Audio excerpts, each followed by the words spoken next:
Hi, Assalamu alaikum. May the peace of God be upon each and every one of you. Welcome to Gems for the Traveler. My name is Imam MA Azeez. I work at the SALAM Center in Sacramento, California. In this series, we explore the different facets and the different names and attributes of God Almighty. This is the month of Ramadan, and Muslims come to the mosque in order to learn, in order to grow spiritually, and connect with their Creator. In this series, we attempt at learning more about God through studying His names. I invite each and every one of you to join us on this beautiful journey to learn more about the qualities and the attributes of the Creator of heavens and earth. Thank you so much for tuning in.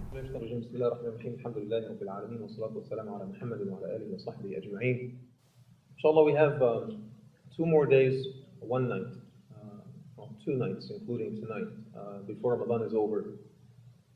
And it almost feels sad, but I promise you, you're going to feel the pinch of that sadness before you eat iftar on the very last day, which is Saturday.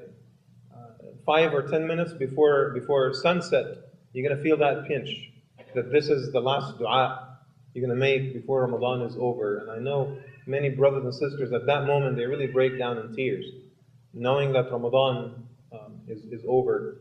We have 2 more days, inshallah, and I think that it's an opportunity from Allah subhanahu wa ta'ala that He has given us, that we lived long enough to witness Ramadan, to experience it, to go through the days and nights of this month.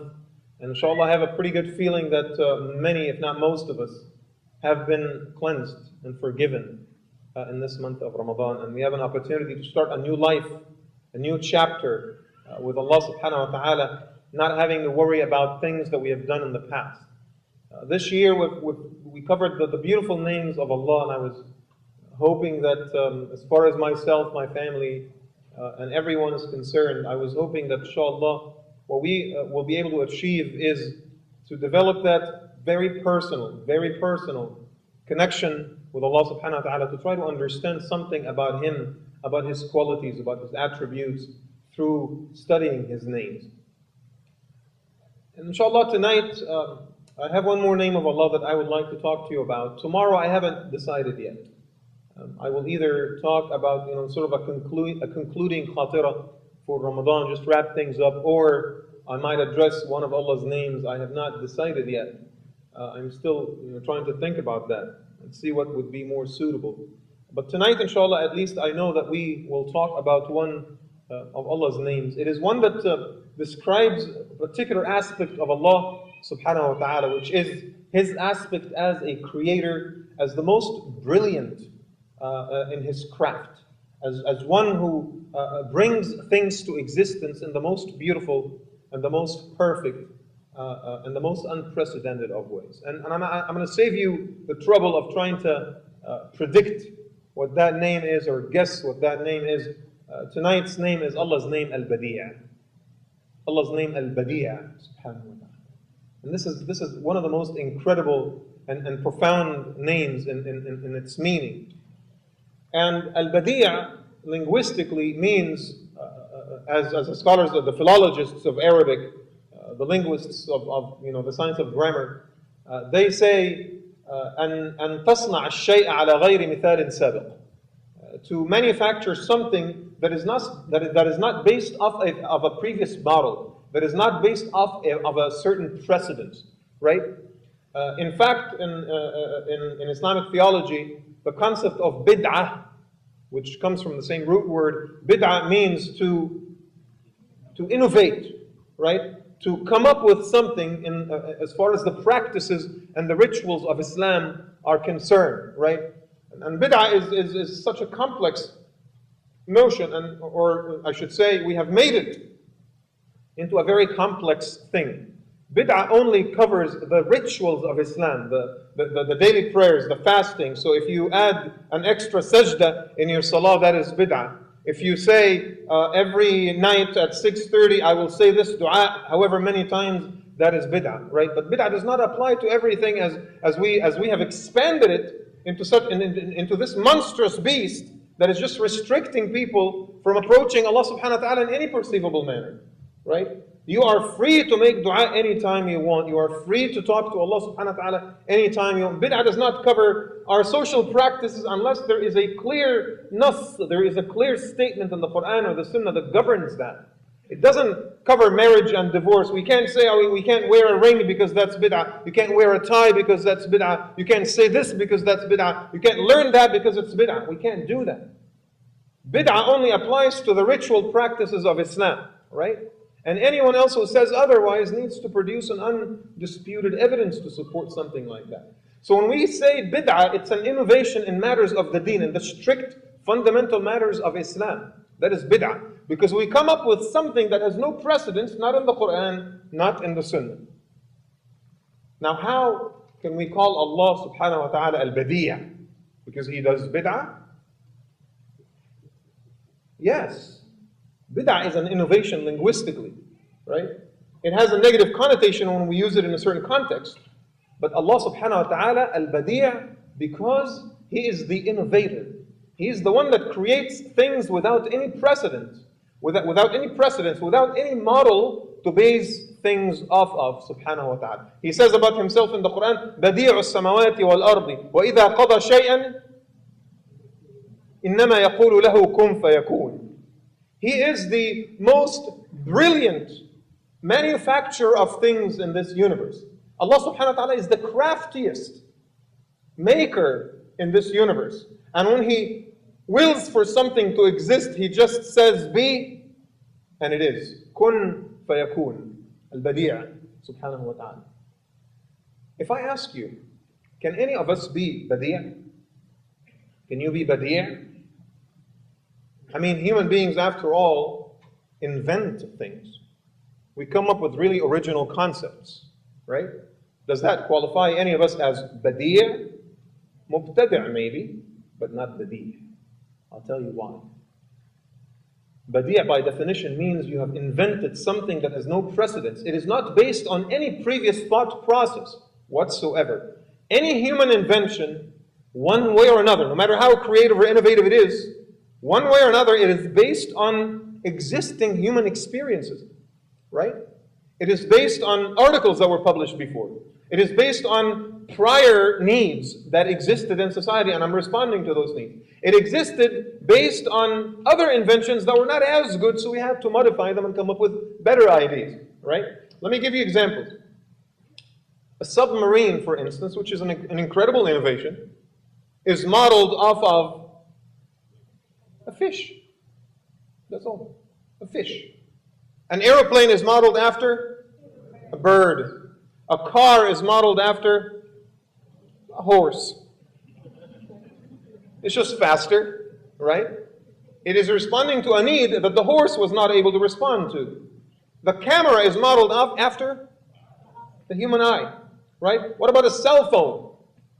The cell phone is modeled after the landline, the phone, right? And the phone is modeled after the postal service, whatever, the need to send letters to other people.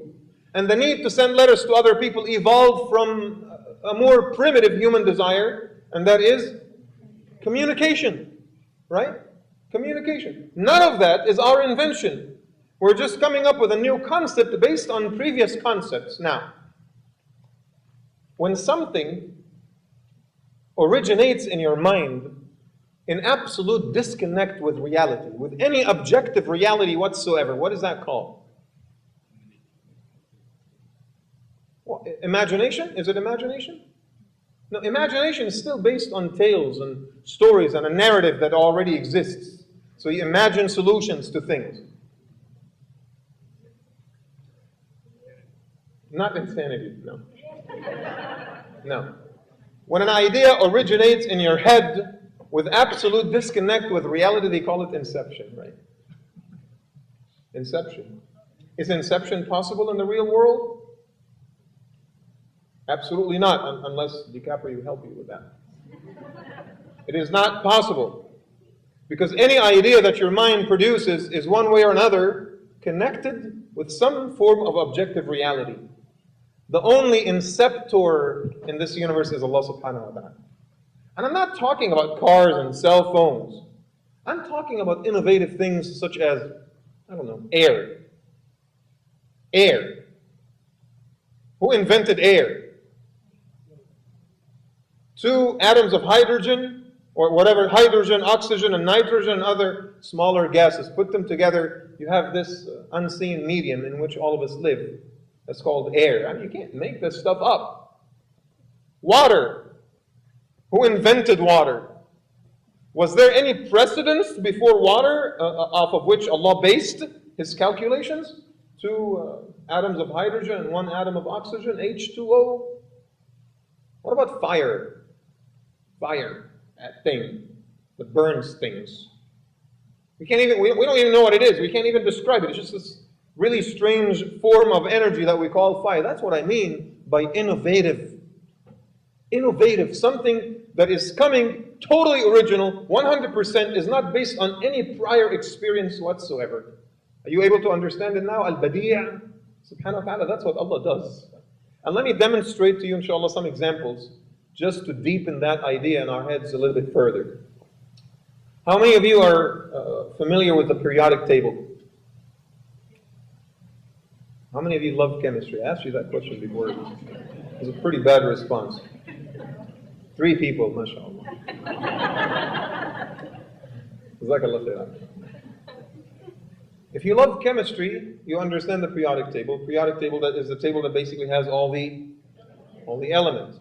Now, every element can exist in 3 forms, right? It's either gas or liquid or solid. All right? Now, imagine if the melting point of all elements is the same. What would have happened to the universe? Like literally, I mean, all of us, every single thing that exists around us will be in fluid state, all at the same time. Imagine that the temperature at which elements turn into gas is the same across all elements. Right? We'll all be just floating at the same time. Right? That's not the case, because Allah subhanahu wa ta'ala assigned different melting points, different temperatures, different breaking points for different elements for a very good reason. That's why we're able to exist. Right? Do you see what I mean by innovation? Right? That concept. I mean, these concepts that we never think about, that is Al Badee' subhanahu wa ta'ala. He put that in place. He put all of this stuff in place. Right? Take for instance, when Allah invites us in Surah Tabarak to look at the skies, to look at the universe. تبارك الذي بيده الملك وهو على كل شيء قدير. الذي خلق الموت والحياة ليبلوكم أيكم أحسن عملا وهو العزيز الغفور. الذي خلق 7 سماوات طباقا. He created the 7 heavens, the 7 cosmic systems on top of each other. And Allah invites you to look. فارجع البصر هل ترى من فطور. Look, and then look again. ارجع البصر. Come one more time and look. Do you see any fault? Do you see any error? Do you see any cleavage or any crack in the creation of Allah subhanahu wa ta'ala? You don't. And then Allah challenges you. فارجع البصر كرتين. I want you to look 2 more times. ينقلب إليك البصر خاسئا وهو حسير. Your very eyesight will come back to you telling you, hey man, at least I gave it a shot. I couldn't find any fault. I couldn't find any crack in the creation of Allah subhanahu wa ta'ala. Now, if you look at the skies, if you look at the landscape, if you look at a river or waterfall, what do you feel in your heart? You feel happiness, peace, tranquility. It looks beautiful. Think of this scene. So you have a river, it has river banks and vegetation on both sides, and then you have a waterfall, you have some trees, and then a little mountain, rocks and stuff like that. Now rocks, they have cracks. Trees, they're not perfect. Is there a pattern in this image? There's no pattern. It's patternless. I mean, there's synergy between the colors, but there is no particular pattern, but we still love it. Do you know why? I don't know why. Nobody does. We just love it. Al Badee' crafted it, subhanahu wa ta'ala, in a way that is only perfect and suitable to our senses. Now, can anyone say, well, yes, because human beings enjoy things that have no pattern. But that, too, is wrong. Because we do enjoy things that have patterns. You know, a nice car with proper curves, with nice colors. patterns of colors, clothes, nice building that has a certain pattern, we still enjoy those as well. We enjoy patternless things and we enjoy things that do have pattern. Do we know why? We don't. Al Badee subhanahu wa ta'ala created that beauty and He handed it over to us as a gift and He said, enjoy. In fact, the scholars say that Allah subhanahu wa ta'ala created everything, Al Badee created everything so perfectly, so beautifully, even things on which no human eye will ever be laid. I'll give you an example. Seabed, the deepest area on earth, they call that the actual frontier on our planet. Seabed that is so deep that pressure would crush, 1,000 submarines. Have we reached such depths before? We haven't. There are places in the ocean that we have not reached. But the times when scholars, when scientists, when marine scientists, they have incredible machines that are able to take them to depths of the sea, they are exposed to incredibly amazing life forms, right? Beautiful life forms that they've not seen before. And they say, we've seen such beauty that was hidden from the human eye for thousands and thousands of years. And then you ask, Ya Allah, why would you create something that no one will ever enjoy? What will Allah say? He will probably say something like what the Prophet ﷺ says, Inna Allah jamilun yuhibbul jamal. Allah is just beautiful and He loves beauty and He creates everything based on those standards of beauty, subhanahu wa ta'ala. That is Al Badee, right? There's no doubt about that. He does it because that's what He wants to do. That's what He loves to do, subhanahu wa ta'ala, is to create things that are beautiful for your enjoyment, right? Look at the synergy and the harmony of colors, for instance. We enjoy the greenery of the landscape, the cornfields. We enjoy the blue color of the skies. Even the yellow sand has its own magic. Would you agree? Right? Now imagine if the ocean was burgundy and the skies are brown and the landscape is dark blue. How would you feel about that? You feel a little bit offended, like, whoa. In fact, if the sky is green and the landscape is blue, it'll still be kind of offensive. In fact, a little bit grim. Because green is okay when it's the trees, when it's the vegetations, when it's plants. But when you have green skies, that's an ominous thing. That's a scary thing. Who engendered such notions in our hearts and our minds? Why do we appreciate certain things? And reality is so perfectly suitable to our own senses. Al Badee subhanahu wa ta'ala. Look at the diversity of His creation. Fruits that are so diverse, they have different colors, different tastes, different hints. They satisfy certain taste buds in our mouths, different textures, different colors, different feeling in your hand, right? Imagine if all fruits just tasted the same exact way. Look at us, subhanahu wa ta'ala. Look at us, the human being. The human being is a marvel of Allah's creation. It's an incredible product.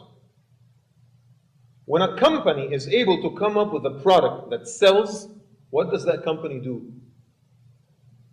Advertise it and then make more. Manufacture the same exact thing with the same exact specifications, put it on the market because it sells. If it's drugs, if it's weapons, if it's firearms, if it's cars, whatever it may be, if you come up with a great product that sells and makes a lot of money, the notion is that you're going to make as much as possible, put it on the market and make some money, right? Allah subhanahu wa ta'ala creates something that is as incredible and miraculous as the human being, and then what does He do? He makes it so diverse that not a single human being is similar to the next. Look at the diversity of our languages. Look at this room, for crying out loud. Look at our room right here. Diversity of languages, of gender, of geographical origin, diversity of colors, of age. MashaAllah, how cool is that? This is just our community. Look at the world that Allah subhanahu wa ta'ala created, the human beings everywhere. and their diversity. See? Al Badee' subhanahu wa ta'ala. He challenges you. Like every once in a while you see two people that look alike, like look very similar to each other. Oh my God. You look so much like my friend so and so. Why does he do that? Because he wants to remind you of his craftsmanship, subhanahu wa ta'ala. That everything is so diverse that the one time you see two human beings similar, or have some semblance between them and their physical features, you say, subhanallah. That's the immediate response. Allah subhanahu wa ta'ala reminds you that the universe is otherwise absolutely and utterly diverse. That's what I created. That's what He does, subhanahu wa ta'ala.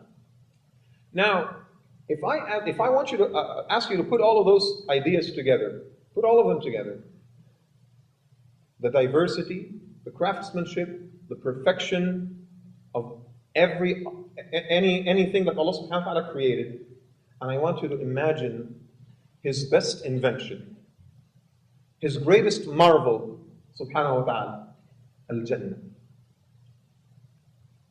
Imagine Allah's Jannah. If our life, Al-Badee' subhanahu wa ta'ala created our life so diverse, so beautiful, imagine the kinds of new, innovative, creative, unprecedented ideas that He plans to put in His Jannah, subhanahu wa ta'ala. Doesn't that make it exciting? And the Prophet sort of reflects that same saying, إِنَّ فِي الْجَنَّةِ مَا لَا عَيْنٌ رَأَتْ وَلَا أُذُنٌ سَمِعَتْ وَلَا خَطَرَ عَلَى قَلْبِ بَشَرٍ. The pleasures of Jannah are such as no eye has ever seen, no ear has ever heard of, and no heart has ever thought of. Isn't that exactly what we're saying? With Allah's name, Al-Badee' subhanahu wa ta'ala. If this world is so beautiful and diverse, now imagine how His Jannah is so beautiful and diverse. Just something for us, inshallah, to look forward to. And let me conclude the khatira with just two lessons to learn here. Number one, don't settle for mundane things, brothers and sisters. Don't settle for the mundane. Don't settle for the banal, the bland experiences. Al-Badee' subhanahu wa ta'ala is creative. Be creative. Always search for different ways to do things. New solutions, new workarounds, new ways to overcome obstacles, new problem-solving methodologies and strategies, right? Walk around in the community, in your own family, at work, with this eye that is always looking for solutions. How can I come up with a creative way to get around this problem? One of the children is playing with a knife around the masjid and running around with a knife, as the announcement was just made. At face value, that's just very scary. You would have a tendency to grab it from him and reprimand the child. What do we need to do to creatively and innovatively eliminate the problem of stray knives around the masjid? There is always a creative solution by which we can overcome challenges, and Al-Badee' subhanahu wa ta'ala teaches you to be mubtadi' the good way, al-bid'ah al-hasana, to be mubtadi' in a good way, and to sort of like be inspired by the name of Allah subhanahu wa ta'ala, Al-Badee', right? So be creative in what you do, and there are always opportunities and possibilities to be creative. I ask Allah subhanahu wa ta'ala to inspire us with one of the greatest lessons that come from Al-Badee', and that is ihsan, brothers and sisters. To perfect what you do.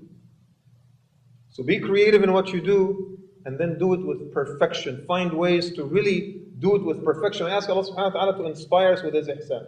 And I ask Him subhanahu wa ta'ala to give us the ability and the creativeness and the resourcefulness to find creative and wise ways around all the problems that we experience in our lives. I ask Him subhanahu wa ta'ala to give us a sense of appreciation of everything beautiful that He created. I ask Him subhanahu wa ta'ala to make us among those who experience the most wondrous things in His Jannah on the Day of Judgment. Allahumma ameen. Thank you so much for listening, and I hope you enjoyed this episode of Gems for the Traveler. If you have any questions about the material you just watched, or if you would like to come to Salam in order to join us for one of the services, please visit our website at www.salamcenter.org, or you can visit my Facebook page, www.facebook.com/Imam Azeez. I hope that this episode touched your hearts spiritually as it did ours. God bless you all, and thank you.